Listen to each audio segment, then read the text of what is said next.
আজকের ভিডিওটা তোমাদের আমি দেখাবো আমাদের কৃষ্ণনগর জগদ্ধাত্রী পুজোর একটি অনেক বিখ্যাত ক্লাব। আর এটি হলো আমাদের কৃষ্ণনগরের একটি অনেক বিখ্যাত জগদ্ধাত্রী পুজো ক্লাব, মানে নগেন্দ্রনগরের যুবগোষ্ঠী ক্লাব। তো তোমরা দেখতেই পাচ্ছ, এরা প্রথমেই কিন্তু একটি রাবণের মূর্তি নিয়ে এগিয়ে চলেছে, কারণ এরা বিশ্বাসী এরা হচ্ছে রাবণের গোষ্ঠী।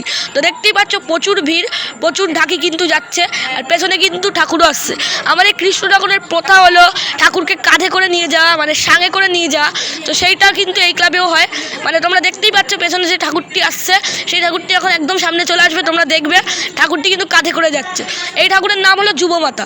তো ঠাকুর আসুক, এবার তোমরা দেখো যে ঠাকুরের মুখশ্রী কতই সুন্দর, আর ঠাকুরটি কিন্তু কাঁধে করে আসছে।